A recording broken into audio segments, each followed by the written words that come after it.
Welcome back. And if this is your first time visiting Rocky Mountain Gardens, my name is Mary. If you love any and everything to do with your gardens and homes, why don't you think about subscribing? Because we do here indoor plants, gardening, outdoors, a little bit of vegetable gardening, home decor, holiday decor. I try to do everything vintage. I'm really moving toward that vintage cottage look here in my home. So come on back. But first, today, we're going to be doing two fun things. First, I'm going to be creating an indoor fairy garden for my dining room table. And then we're going to move on and have a quick tour of my dining and living areas of my home with my latest spring decor to share with you. So let's go and jump right in.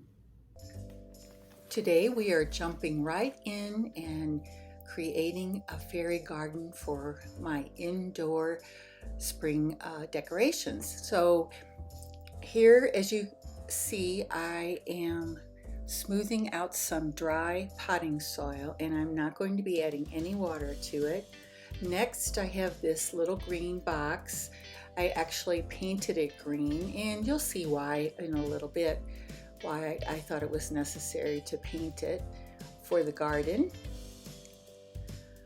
So we'll start adding some plants, and here is a mini jade plant. It looks like a little tree, was just perfect for my garden, and actually I've been wanting a mini jade for my indoor plant collection, so this is quite perfect. And as you can see, I tucked it in to the soil and then added a castle up on the green box. It's going to be like it's up on a hill.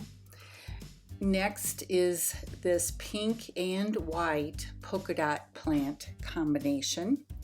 And then I have this cute little teapot home that I got at the Dollar Tree. So what I'll be doing as we work along here is just placing things where I think I would like them to be. And some of these items are ones that I've had for years for my fairy garden that I have every summer outdoors.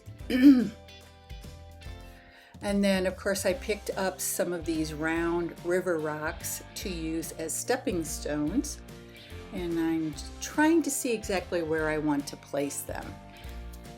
And some things will change as I move forward in this, what I hope will be a beautiful creation for you to see. Now, as I'm working, I found that I put a little bit too much soil into the base that I'm using, and that base is actually a large underdish. Well, let me stop for a second and say I'm removing some soil because as I place things in the soil, it kind of started to overflow a little bit. But getting back to my base, it is actually a under saucer that I bought on sale at a nursery in the fall, and I'm going to be using it for a bird bath later in the summer. Okay, as you saw, I also added a little sign, a directional sign for my fairies, and there's a little fairy sitting up there now on the hill next to the castle. And then I actually thrifted this little fairy who is sitting on an upside down blossom, and he's going to be sitting in the back, kind of behind the castle. And the reason I am doing that is because I want my garden to be pretty on all sides. So I went out to my garage and got my Lazy Susan and continued to work, because as you can see, I can turn it around and look at my creation from all sides, which is very helpful, of course. Oh, and there's that little fawn that I got thrifting after Christmas, and he has a pretty space there in the garden.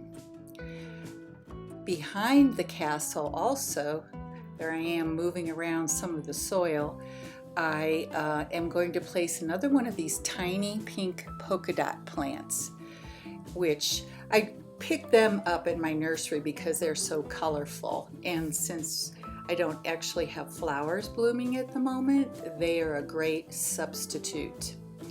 Next, I added the little boy fairy who's fishing. You can see his little fish dangling off the side. In our imaginations, the water is right below.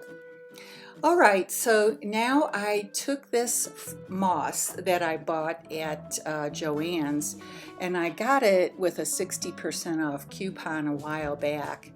And if you do have that opportunity, guys, moss is so versatile. You know, you can use it in so many projects. And so I had one bag, and I used most of that bag for the creation of this garden. So as you saw, I put moss up around the castle to cover that green box, but with the green underneath the box, you know, like if it was a white box, it might peek through the moss, but with the green, it just covers it perfectly. Just a little tip. So as I am working around the garden, I'm placing moss all around to cover up all of the mechanics of my garden. I want to make sure the pots are from the plants are covered, the box is covered, and everything looks very mystical and magical for my fairies. You can also take a few sprigs of the moss and tuck it around your fairies. And as you can look at how I just tucked a little bunch here and there to make it look more green, like it would be in the spring. I'm just loving this. This was such a fun project.